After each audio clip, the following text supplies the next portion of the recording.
প্রশ্ন, আল্লাহ হজরতের পূর্ণময় জীবন দীর্ঘায়িত করুন, আমিন। প্রতি শুক্রবার হুজুরের জুমার আলোচনা আমি নিয়মিত শুনে থাকি। হুজুরের কাছে আবেদন থাকবে, আলোচনায় কোরআন হাদিসের দলিল উল্লেখ থাকলে আমাদের মতো জেনারেল শিক্ষিতদের কাছে খুব হৃদয়গ্রাহী হতো।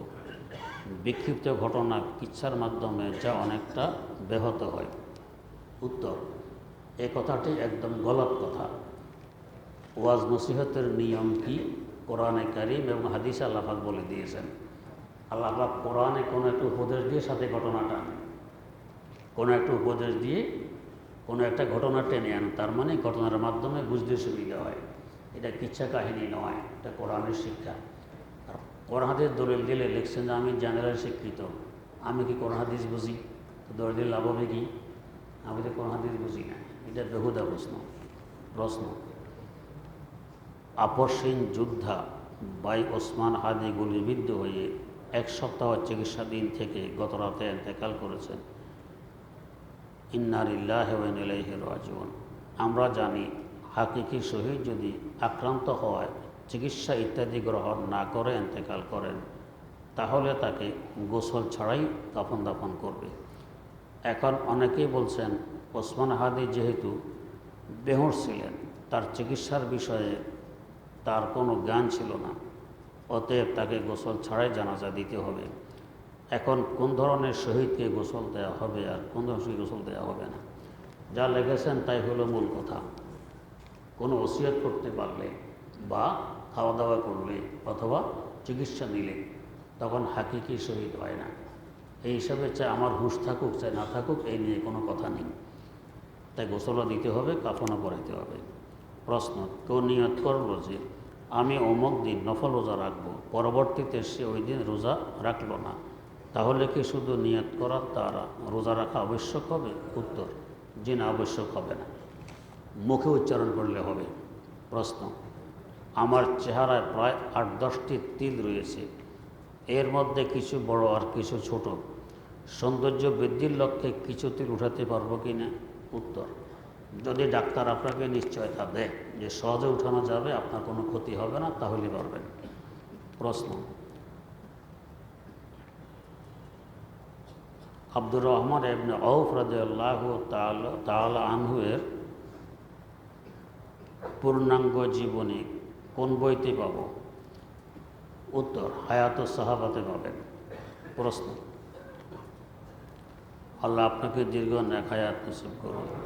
আমার জানার বিষয় হলো, সৌদি আরবে মুরগি জবাই হয় মেশিনে, কিন্তু বিসমিল্লাহ আল্লাহু আকবর বলা হয় না। গরুর গোশত আসে নিউজিল্যান্ড থেকে। নিউজিল্যান্ড অমুসলিম দেশ, মুসলমানদের নিয়ম মেনে জবাই করা হয় না, কিন্তু প্যাকেটে লেখা থাকে হালাল। এই মুরগিও গরুর গোশত খাওয়া হালাল হবে কি না? উত্তর, যদি বাস্তবে এমন হয় তো হালাল হবে না, যতই হালাল লেখা থাকুক।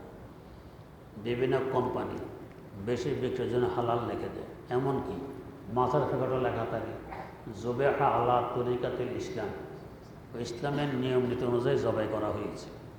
মাছ কি জবাই করা লাগে না? বিসমিল্লাহ আল্লাহু আকবার বলা লাগে? লাগে না তো। মাথার প্যাকেটও লেখা থাকে, এতে কি বোঝা যায়? যাদের বিক্রি বেশি হয়, কোথায় বিসমিল্লাহ বলে জবাই করতে হয় না হয় সেটাও জানে না, কিন্তু প্যাকেটে লেখা থাকে। এটা হলো দোকান। প্রশ্ন, একবার আমি আমার স্ত্রীকে ডাক্তারের কাছে নিয়ে যাওয়ার সময় প্রতিমধ্যে আজান হয়, তা আমি তাকে দাঁড় করাইয়ে মসজিদে যাই। তখন আমি একজন হুজুরকে জিজ্ঞেস করি যে আমি কি ফরজ 2 রাকাত একাই পড়ে বের হয়ে যাব নাকি জমাতের জন্য অপেক্ষা করব। আমি তখন মুসাফির ছিলাম। তিনি বলেন আপনার জন্য 2 রাকাত পড়ে বের হওয়াই উত্তম। এখন আমার জানার বিষয় হচ্ছে ওই হুজুরের কথা সঠিক কি না? উত্তর, যে হুজুরের কথাই সঠিক। এখন স্ত্রীর খবরগিরি তার পারাদারে আপনার দায়িত্ব। প্রশ্ন, কতটুকু সময়ের মধ্যে নিয়ত বাঁধলে তাকবীরে উলার সওয়াব পাওয়া যায়? উত্তর, প্রথম রাকাত পেলেই তাকবীরে উলার সওয়াব পাওয়া যায়। প্রশ্ন, একবার এক লোক আমাকে জিজ্ঞেস করে, আচ্ছা আল্লাহ নাকি রহমান? হুজুরা বলে, তাহলে এত গরিব ধনীকে রোগ দিল কেন?